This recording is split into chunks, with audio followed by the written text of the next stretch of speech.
Good morning friends, कैसे हैं आप लोग। आज मैं काफ़ी दिनों के बाद वीडियो बना रहा हूँ। आज मुझे लगा कि मुझे आज तक जो भी मैंने डिस्कशन किया है वो अपनी गाड़ी के प्रोज एट्सेट्रा के बारे में डिस्कस किया है। आज थोड़ी ऐसी चीज़ें हैं जो कॉन्स के बारे में मैं थोड़ा डिस्कस करता हूँ।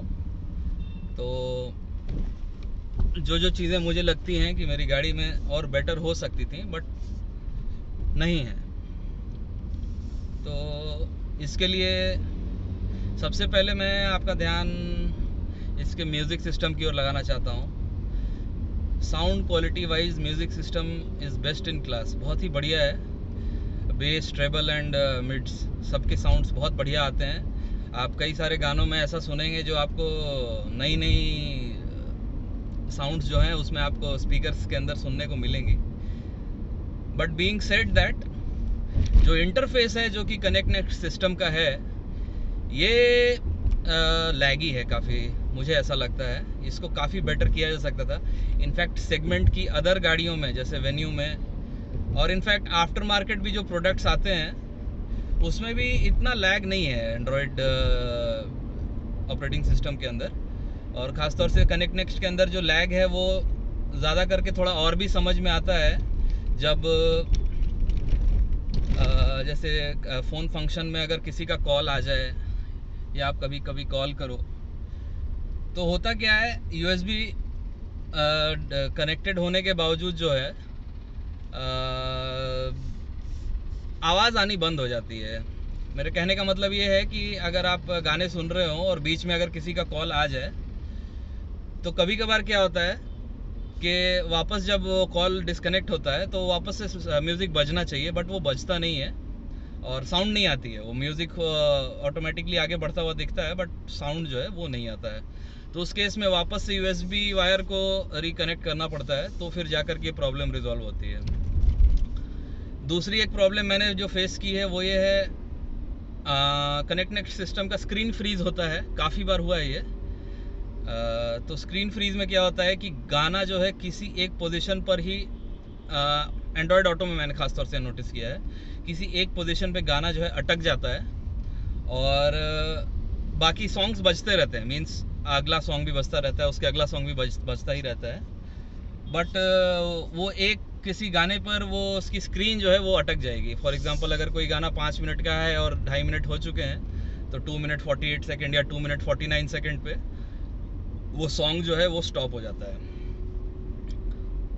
तो स्क्रीन पे कुछ आगे बढ़ता हुआ दिखता नहीं है, तो ये लगता है कि ये क्या प्रॉब्लम है। फिर इसमें भी सेम इशू, आपको यूएसबी वायर रिकनेक्ट करना पड़ेगा तो जा कर के ये चीज़ जो है सुधर जाती है।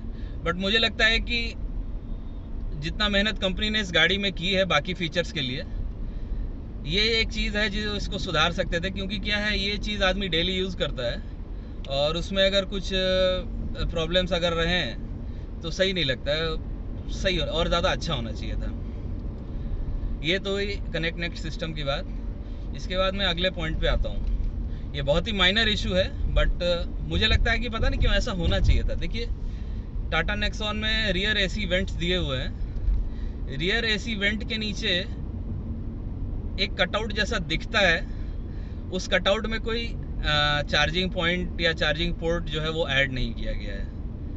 वहाँ पे किया जा सकता था। जो पीछे के पैसेंजर्स बैठते हैं वो उस पोर्ट को डायरेक्टली उनके विजिबिलिटी में रहता और वो उनको डायरेक्टली यूज़ कर सकते थे। बट अभी कैसा है कि एक पीछे पार्सल ट्रे जो है लेफ्ट साइड के पैसेंजर के पीछे की साइड में पार्सल ट्रे के ऊपर एक पोर्ट दिया हुआ है, तो वहाँ पे कनेक्ट करना पड़ता है। तो मुझे लगता है कि अगर ये फ्रंट में होता और चूंकि जगह भी बनी हुई है तो ये चीज़ सही हो जाती थी। और भी छोटी छोटी चीज़ें हैं जो मुझे लगता है कि अगर आप ध्यान न दें तो जो है ये काफ़ी बड़ा हो सकता है। तीसरा जो इसका काफ़ी मेजर मेरे को डिमेरिट लगता है वो ये है कि इसका ए पिलर एक्चुअली इतना मोटा है और अगर आप उसको उसके मिरर के साइज़ के साथ ऐड कर दें तो ये जो पूरा पोर्शन है, ये पूरा पोर्शन जो है ये एक काफ़ी बड़ा ब्लाइंड स्पॉट क्रिएट करता है। अगर आप राइट टर्न्स लेने में ध्यान अगर आपका निकल गया या अगर बारिश तेज़ हो रही है तो बारिश में वैसे भी विजिबिलिटी कम होती है। तो अगर कोई पर्सन साइड से आ जाए या इस साइड से आ जाए और आपकी गाड़ी की स्पीड स्लो ना हो तो यकीन मानिए आप दोनों की टक्कर हो सकती है, क्योंकि 2 या 3 इंस्टेंस में मैं इससे बच चुका हूँ, जबकि काफ़ी मेरी गाड़ी स्लो थी फिर भी, क्योंकि क्या है, इतना बड़ा ब्लाइंड स्पॉट वो क्रिएट होता है कि वो दिखता नहीं है। मैं ये तो नहीं कह सकता कि टाटा आपको इसके लिए कुछ करना चाहिए, क्योंकि क्या है, एक कुछ ऑल्टरनेटिव रास्ता निकालना चाहिए। बिकॉज कैसा है, ये गाड़ी जो है थोड़ी सी मजबूत बनाई गई है, उस मजबूती को प्रदान करने के लिए ये ए पिलर को जो है काफ़ी थिक बनाया गया है, ताकि in case of any miss happening गाड़ी जो है अपना स्ट्रक्चर होल्ड करके रखे और अंदर के पैसेंजर सेफ रहें। बट इस चीज़ के होने के कारण और ये मिरर का कॉम्बिनेशन देने के कारण वो एक काफ़ी बड़ा ब्लाइंड स्पॉट क्रिएट होता है। अब इसमें सॉल्यूशन क्या हो सकता है ये तो टाटा बेस्ट समझ सकती है, बट मेरे हिसाब से एक जो चीज़ मैंने देखी है, फोर्ड इको स्पोर्ट में भी पिलर एक्चुअली सिमिलर है, इतना मोटा नहीं है, बट उसमें कैसा एक छोटा सा ट्रायंगुलर क्वार्टर ग्लास जो है वो पिलर और आपके गेट के बीच में है। तो उसके कारण क्या होता है कि हल्की सी तो भी विजिबिलिटी जो है वहाँ पे बन जाती है। तो उसके कारण क्या होता है कि ये मिस हैपनिंग जो है वहाँ पे बचाई जा सकती है। तो ये एक बहुत बड़ा मेरे को कौन लगा इसका, क्योंकि 2 या 3 बार ऐसा मतलब मिस हैपनिंग होते होते मेरे से भी बच चुका है। जबकि और उस समय पे कैसा है, बारिश काफ़ी तेज़ थी। मीन्स क्या है, बारिश तेज़ होने पे क्या होता है, वाइपर के जो ब्लेड्स होते हैं वो मिरर के 2 इंच पहले तक रुकते हैं, और वो वाला पोर्शन जो वो गीला होता है काफ़ी, और वहाँ पे विजिबिलिटी कम हो जाती है। तो जो आपका ब्लाइंड स्पॉट है उसका एरिया इस साइड से थोड़ा और बढ़ जाता है। दूसरी चीज़ है, जो आपका विंडशील्ड है, विंडशील्ड में कोई वाइपर्स नहीं है।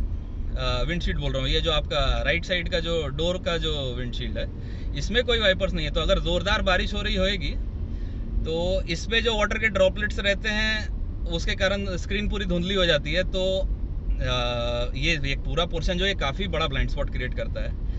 तो फॉर्चुनेटली जो है मैं अभी तक के बचा हूँ। अभी मैं आपको कल का इंसिडेंट बताता हूँ। मैं एक टर्न सिग्नल पे टर्न ले रहा था, काफ़ी स्लो था, बट एक आदमी अचानक से डिवाइडर क्रॉस करके राइट साइड से अंदर की ओर आ गया। जब मैंने उसको क्रॉस कर लिया, जब वो मेरे मिरर के पीछे की साइड में आ गया, तब मैंने देखा कि वो बंदा जो है मेरी गाड़ी के जस्ट बाजू में ही खड़ा है। अभी बताइए ये कितनी बड़ी मिस हैपनिंग हो सकती थी, लेकिन भगवान की दया से बच गया। गणपति बप्पा मौर्य। और ये एक काफ़ी बड़ा इशू था।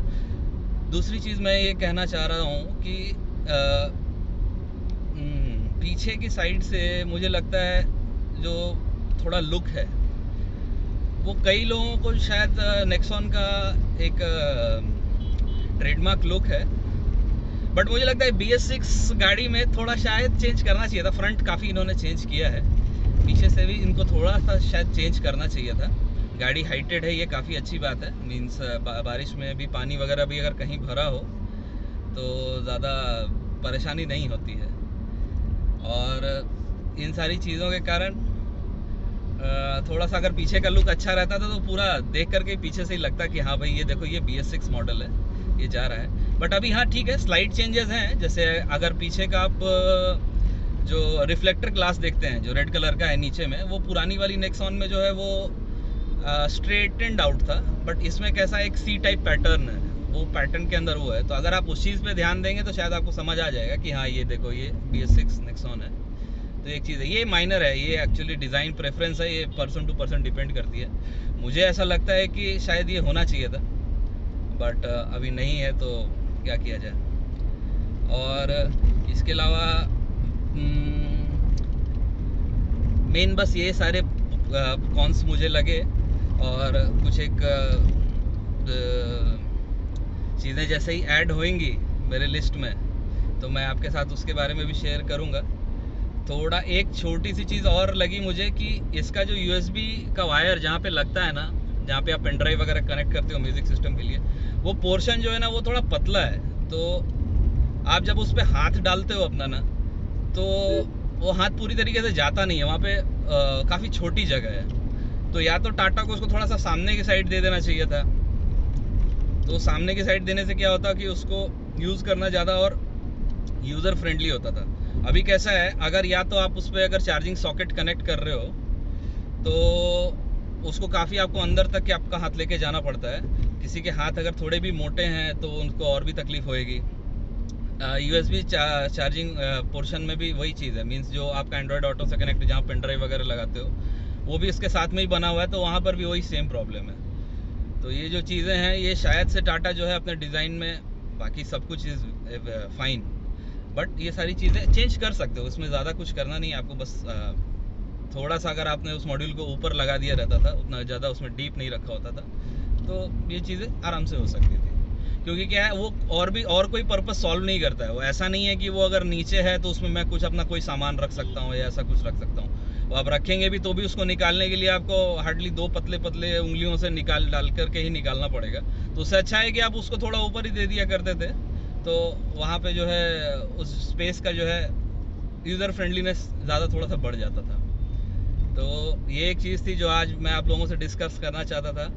और अब मिलते हैं फ्रेंड्स अगले वीडियो में। आपने जो मेरे पुराने वीडियोस को जितना प्यार दिया है उसके लिए थैंक यू, और आगे भी ऐसा प्यार बनाते रहिए। सारे सवालों को मैं जवाब देने की कोशिश करता हूँ। आपको भी कोई अगर सवाल है तो प्लीज़ पूछिए, और जो जितना हो सकेगा मैं आपको रिप्लाई करने की कोशिश करूँगा। मैं कोशिश करता हूँ कि सारे यूज़र्स का जो है रिप्लाई करूँ, ताकि क्या है कोई भी अनअटेंडेड ना जाए। कई बार यूज़र्स ऐसा भी होता है कि एक ही सवाल जो है कई बार आते हैं, लेकिन मैं ये चाहता हूँ कि जिस पर्सन ने जो सवाल पूछा है उसका तभी के तभी जवाब दे दूँ। हो सकता है कि वो अगर मेरे सारे वीडियोस देखेगा तो उसकी क्वेरीज जो है ऑटोमेटिकली थोड़ी क्लियर हो जाएंगी, बट ठीक है, उन्होंने अभी वो सवाल पूछा तो उसको देखते हुए मैं उसका रिप्लाई वहीं पे करने की कोशिश करता हूँ। बाकी थैंक यू फ्रेंड्स। अभी मैं आज ऑफिस के लिए निकला हूँ, तो देखते हैं अगले वीडियो में मिलते हैं। Thank you.